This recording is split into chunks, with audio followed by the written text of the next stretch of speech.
Hello everybody and welcome to another edition of 5 Facts. I'm Tony Southcott and today we're talking about The Shape of Water.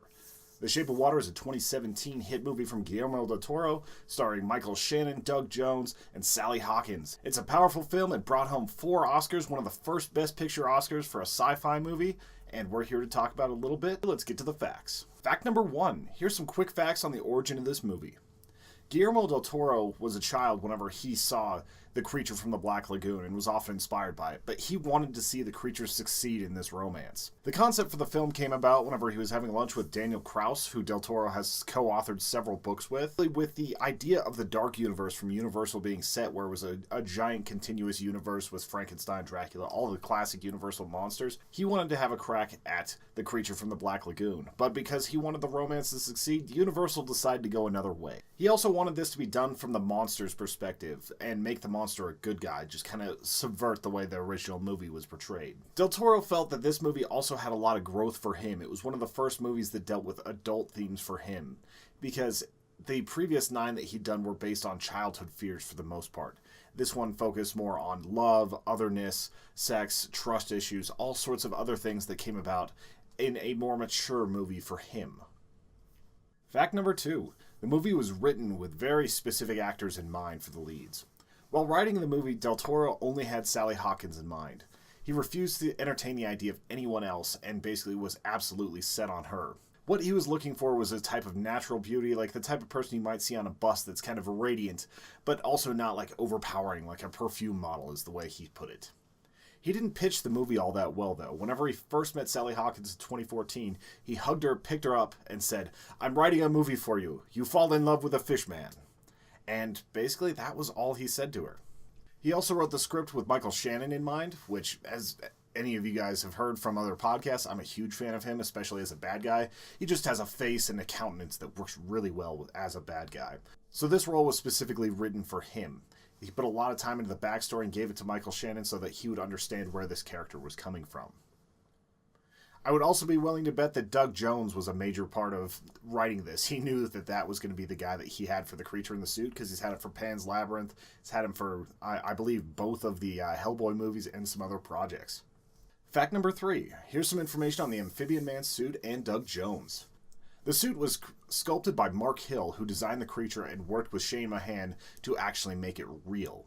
Doug Jones had to spend 3 hours a day getting into this suit, and he actually said that compared to the other things he's had to put on, this was really easy. That didn't mean that the suit wasn't incredibly uncomfortable, though. He had to put KY jelly on to get every piece of the suit on because it was so tight-fitting. Also, the suit soaked up a ton of water, so as he was doing these underwater scenes, he was actually getting heavier, it was getting harder to move, and it basically made it so that he stayed on the set for 12 hours a day sitting in wet clothes.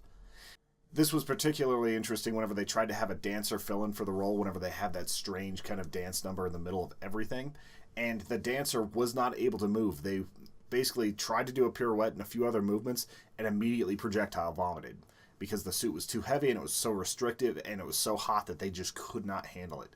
Doug Jones is the man whenever it comes to this sort of stuff. I've been raving about him for years and years. I lost my mind a little bit whenever he favorited one of my tweets I sent him. Also with this suit, he was not able to see out of the eyes. There were some small slits that he was able to see out of, but not very well. And he could barely hear anything, so he's having to put so much into this. He also based his performance off of matadors and dogs, like just as far as the stance and the movements and things like that. He wanted it to feel like a creature, not just a man in a suit, and he definitely succeeded here. There weren't all that many digital effects that were used here. The blinking was digital, and the micro expressions were digital, but the rest of it was actually done with the suit. A lot of the facial controls were done by remote control, the gills moving, all these other little things were actually part of the helmet that had a lot of articulation inside of it.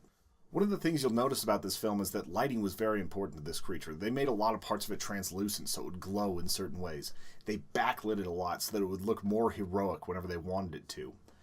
And there was a lot of attention paid to this presentation and to the little thing. The multiple layers of rubber and foam and all these other things that came together to make the suit, the painting, making sure that things weren't exactly symmetrical, making sure that veins popped out in the right ways. There were a lot of layers that went into this suit, and they did a fantastic job. Fact number 4. There are several nods to Octavia Spencer's other roles. Octavia Spencer was a huge fan of Del Toro before working with him and was immensely excited to get to play in this film. She said that she basically would have been a table if that's all that Guillermo del Toro wanted her to be. At the time, she didn't know that the feeling was mutual. Del Toro had Easter eggs written into the script specifically for her, just because he loved the performances that she had put on so much. In one scene, Michael Shannon jokes, "What am I doing interviewing the Help?" while interrogating Spencer, a reference to Spencer's Oscar-winning performance in The Help. In another scene, Michael Shannon's character tells Octavia Spencer's character that God might look like her, which is a reference to the film The Shack, in which she played God. So just these little things were added in, and it was really cool to hear about it. Octavia Spencer was actually asking him what things from the set she could take home, because she just really enjoyed making this movie, and I think it showed. She was a really powerful character. She was sassy, she was fun, she was funny, and I really liked her role in this. Fact number 5, popcorn facts. Whenever I find a bunch of facts that I like but don't quite fill out a segment, I decide to throw them here, so let's get started. While filming the scene where Michael Shannon drives to confront Sally Hawkins' character upon discovering she helped the creature escape, Shannon drove in his car and stopped outside the theater, but he forgot to put the car in park. So the car rolled down the road, hit a telephone pole and another pole, doing damage to the car, to the poles, to everything else. And they decided that this was done so well and it was kind of a rushed thing that it felt natural, so they decided to actually use that take in the movie. In a bit of odd coincidence, Sally Hawkins was writing a film about a girl turning into a fish whenever she was cast for this role. The first showing for this film actually happened in the theater where they did the filming. It's the Elgin Theatre in Toronto, Ontario, Canada.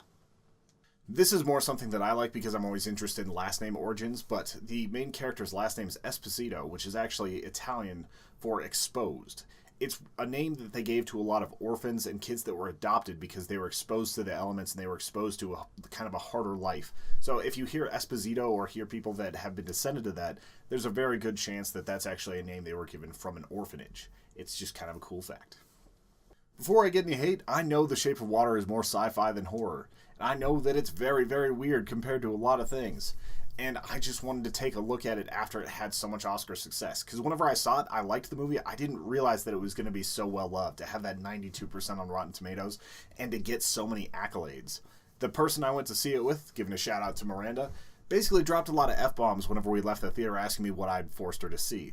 She was not a fan of it. I'm not sure how much was because of the fish sex, which is one of the reasons why it's going to be one of the weirder Oscar winners of all time, I think. The movie itself is so odd, but it's full of heart, and it's full of just so much vibrance that it built into it. There's little details that I really enjoy, like the fact that everybody in this movie has a hard time communicating except for the two mute people. The mute people actually have this connection, and they're able to say exactly what they need to, while everyone else is getting kind of chopped down, whether it's through the military, whether it's through bosses, whether it's through family members. Nobody's grooving well here. Nobody's communicating what they actually want to say, and whenever they do, a lot of times it leads to dire consequences. But the two main people have sort of an innocent bond that transcends that sort of communication. So in their silence, they're actually able to make it work. Anyway, I want to hear what you guys thought about The Shape of Water. Was it one that you liked? Was it just a little too weird? Was it just too fantasy for you? Like, what did you actually think of this movie?